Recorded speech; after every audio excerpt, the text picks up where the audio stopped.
উমৰাংচু কাণ্ডত জড়িতই শাস্তি পাব। অবৈধ ৰেড হোল মাইনিং কাৰ্য চলাই শ্ৰমিক কেইজনক মৃত্যুৰ মুখলৈ ঠেলি দিয়া আটাই শাস্তি পাব। আৰম্ভ হ'ল তদন্ত প্ৰক্ৰিয়া। নিৰপেক্ষ তদন্ত স্বাৰ্থত অৱসৰপ্ৰাপ্ত ন্যায়াধীশ অনিমা হাজৰিকাই কৰিব তদন্ত। তদন্ত আয়োগে 3 মাহৰ ভিতৰত ৰিপৰ্ট দাখিল কৰিব। দোষীৰ শাস্তিৰ বাবে গঠন হ'ল SIT। SIT কাম-কাজ অনিমা হাজৰিকাৰ নিৰীক্ষণত চলিব। এই ঘোষণা মুখ্যমন্ত্ৰী হিমন্ত বিশ্ব শৰ্মাৰ। গুৱাহাটী উচ্চ ন্যায়ালয়ৰ অৱসৰপ্ৰাপ্ত ন্যায়াধীশ ন্যায়মূৰ্তি শ্ৰীমতী অনিমা হাজৰিকাৰ নেতৃত্বত আজি কেবিনেটে এই গোটেই ঘটনাৰ এটা ন্যায়িক তদন্ত ঘোষণা কৰিছে।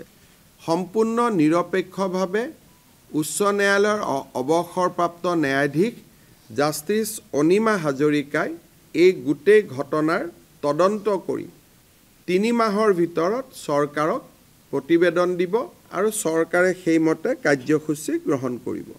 কেবিনেটে ৰাজ্যৰ আৰক্ষী সঞ্চালক প্ৰধানক এই গোটেই ঘটনাৰ ফৌজদাৰী অনুসন্ধান কৰিবৰ বাবে ক্ৰিমিনেল ইনকুৱাৰী কৰিবৰ কাৰণে এটা SIT গঠন কৰিবৰ বাবে নিৰ্দেশ দিছে আৰু এই SITটোৰ কাম-কাজো জাষ্টিছ অনিমা হাজৰিকা কমিটিয়ে মনিটৰ কৰিব।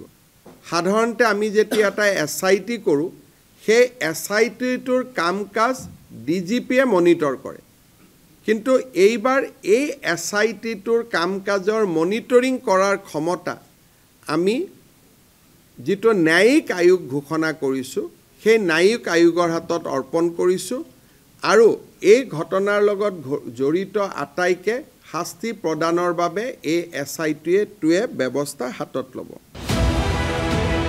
সকলো অবৈধ কয়লা খনি চৰকাৰে বন্ধ কৰিব। মুঠতে 220টা খনি পুতি দিব চৰকাৰে।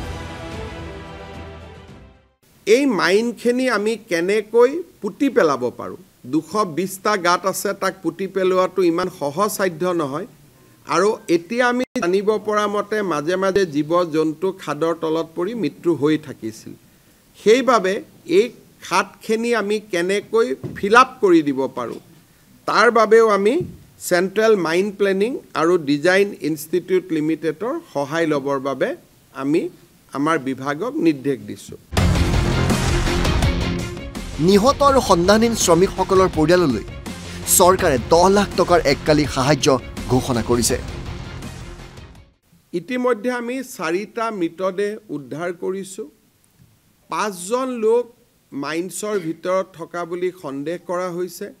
স্বাভাৱিকভাৱে 10 দিন হৈ যোৱাৰ পিছত তেওঁলোকৰ জীয়াই থকাৰ সম্ভাৱনা যথেষ্ট ক্ষীণ বুলি আমি ক'ব লাগিব। কেবিনেটে আজি আটাইকেইটা পৰিয়াললৈ 10 লাখ টকাকৈ এটা আৰ্থিক সাহায্য ঘোষণা কৰিছে। যাৰ আমি মৃত শৰীৰ পাইছোঁ তেওঁলোকৰ পৰিয়ালেও এই 10 লাখ টকা পাব আৰু যাৰ আমি মৃত শৰীৰ পোৱা নাই বা জীৱন্ত অৱস্থাত উদ্ধাৰ কৰিব পৰা নাই তেওঁলোকৰ পৰিয়ালেও এই 10 লাখ টকা লাভ কৰিব। এতিয়াও বাকীসকল শ্ৰমিকৰ মৃতদেহ উদ্ধাৰ কৰিব পৰা হোৱা নাই। এতিয়াও 11 কোটি লিটাৰ পানী নিষ্কাশন কৰিবলৈ বাকী আছে। এই 14 কোটি পানীৰ ইতিমধ্যে আমি 4 কোটি পানী মাইন্সটোৰ পৰা ডি ৱাটাৰিং অৰ্থাৎ পানী আমি উলিয়াবলৈ সক্ষম হৈছোঁ। 11 কোটি লিটাৰ পানী এতিয়াও সেই কয়লাৰ খাদটোৰ ভিতৰত সোমাই আছে। আমি কেবিনেটে অফিচাৰসকলক সুধিছিলোঁ যে আপোনালোকৰ এই ডি ৱাটাৰিং কৰিবৰ বাবে কিমান দিন লাগিব। আজিৰ স্পীডত তেওঁলোকক 25ৰ পৰা 60 দিন পৰ্যন্ত ডি ৱাটাৰিং কৰিব লাগিব বুলি তেওঁলোকে আমাক জনায়। ভিডিঅ' জাৰ্নেলিষ্ট হিমাংশু আৰু পবিত্ৰৰ সৈতে মৰিগাঁৱৰ পৰা দিগন্ত ডেকা আৰু বাহাৰুল ইছলাম, NB নিউজ।